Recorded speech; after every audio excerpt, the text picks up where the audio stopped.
Frères et sœurs du Raincy ou d'ailleurs, mes amis, la paix soit avec vous.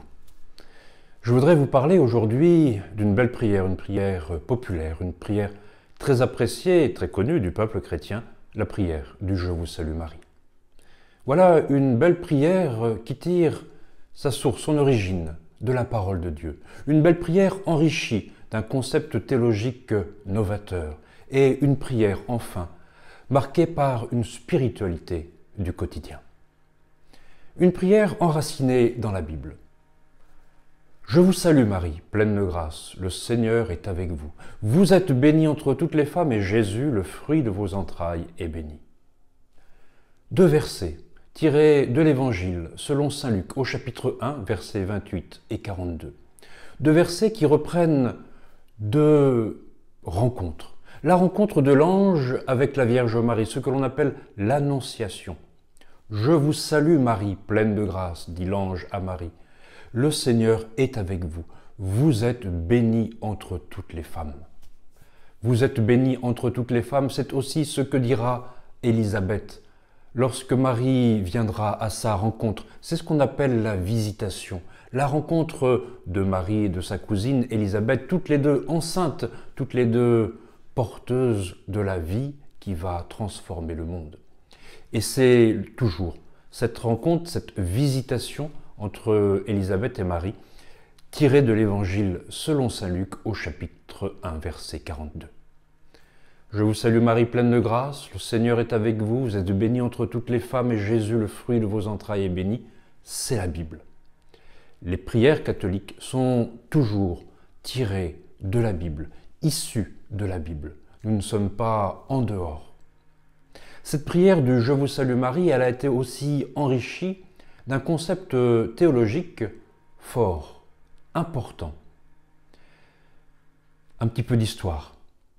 De l'an 33 jusqu'à l'an 312, les catholiques vivaient persécutés au sein de l'Empire romain. En 312, l'empereur Constantin se convertit au christianisme et adopte cette religion pour tout son empire. À partir de l'an 312, les chrétiens peuvent pratiquer ouvertement leur foi.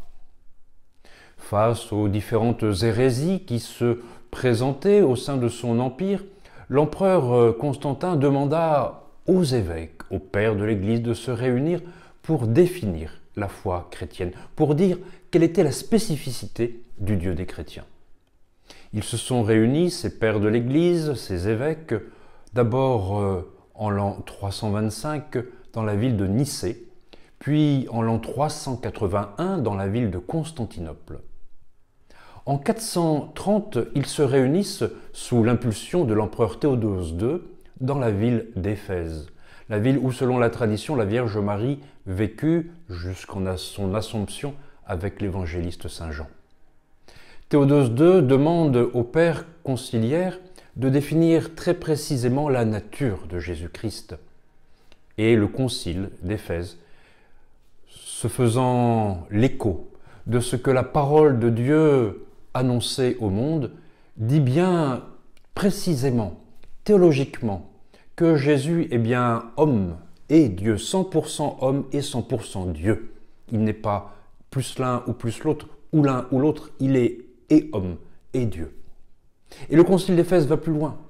Il place la Vierge Marie, il donne à la Vierge Marie une place particulière parce que c'est la volonté de Dieu qu'elle ait une place particulière. Et il donne à la Vierge Marie ce nom de Mère de Dieu, car elle est la mère de Jésus qui est notre Dieu. Elle n'est pas la mère de Dieu le Père, elle n'est pas la mère de l'Esprit Saint, elle est la mère de Jésus, notre Dieu, elle est la mère de Dieu.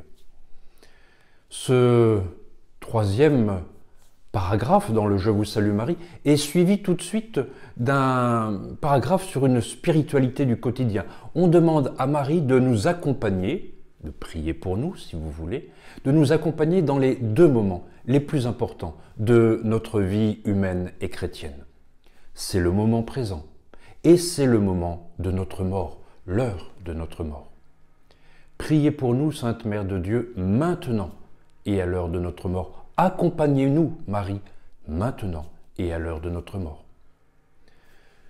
Frères et sœurs, chers amis du Rincy ou d'ailleurs, Dieu vous garde.